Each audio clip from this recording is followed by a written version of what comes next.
si Cons Kyle sa Committee on Budget.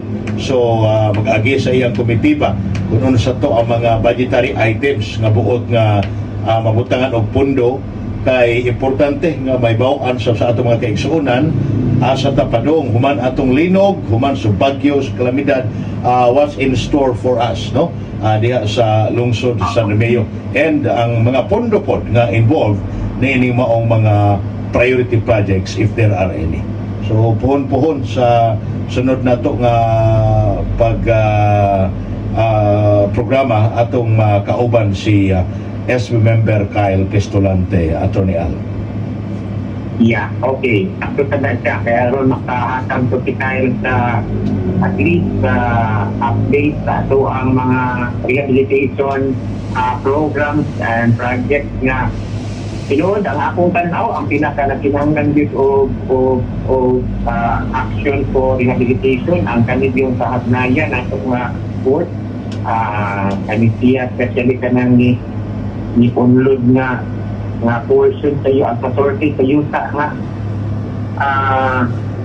hindi na, kung saan naman na may tubig naman ginandatahan, kaya din ako ang ato mga pasahero nga mo lapak na nga sa kuwan sa barko. Oo, tagatuhod na karon. Ni adtong wala pa nahitabo ang linog, maabtag yun na sa staob sa dagat, pero dili kay nana ka grabe kataas ba. As a matter of fact, imo to, ikaw to nagpasiugda during your time nga ma-elevate yun na diha ang ato ang Hagnaya Port Terminal.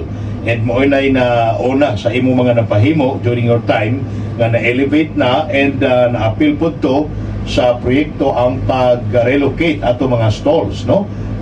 Sa ato mga kaigsunan nga naninda, until nga naabtang yun sa linog nga mas na-unload pa na so mas ni grabe ni kuan yun, ni taas yun ang tubig, ato ni aging adlaw personal experience yun dito ko sa Pantalan.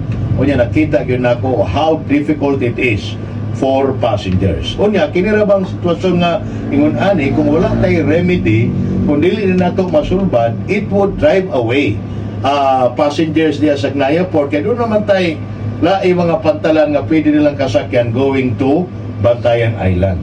So pwede nga mangita na silang alternative port nga kaagian, and kita in town mo imawatan. So I think dapat prioridad yun ni siya, attorney, no? Ang pag-rehab. Tinood na. Tinood na.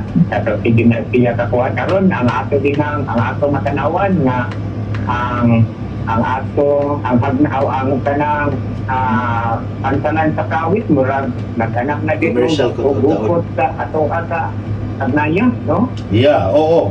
Tungod ani pangitabo diha, doon ay uban nga basig taob ron sa Hagnaya, at doon na lang talargo na og sa Kawit. So na iban-iba nang yun, unya plus the fact nga kining although di po mabintahaan ang number of vessels diya sa Hagnaya nga mobiyahe, kay kada oras man yun na, unlike dito sa Kawit nga sa usa ka adlaw murag kaupat na going to Bantayan, Santa Fe, balik sa. Pero mao lagi na usahay, doon na magud sila yung option, no?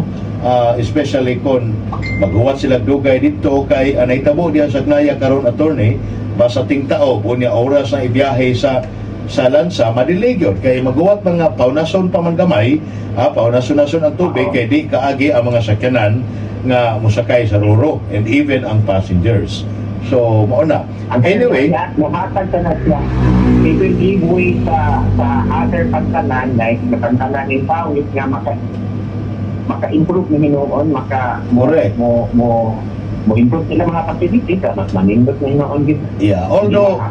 Although nindot man gyud nga daghag alternatives ang ato mga kaigsuonan, pero of course as a kuan ba, ang liderato nato sa usa ka barangay or lungsod for that matter, no, at ma-secure na to nga di anagon ni sa to ato ning i-preserve, and ato ning paningwaon nga ma-improve ni nato aron mas mudaghan pa, dili maibanan. But anyway, the good news is that si Congressman San Simura was able to secure the necessary funding for the rehabilitation.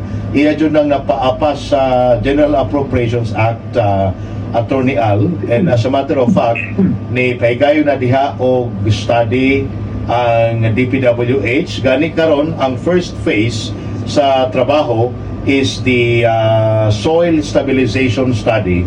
Doon na mga kuan diha, mga personnel nga nagpahigayon karon sa maong soil stabilization study, no, kay naapil man na sa napapunduhan, naapil jud sa GAA sa GAA, no, ni Congressman San Simura ang budget alang ni anang rehabilitation sa Ngaya Port. So magpasalamat sa paningkamot ni Congressman San Simura.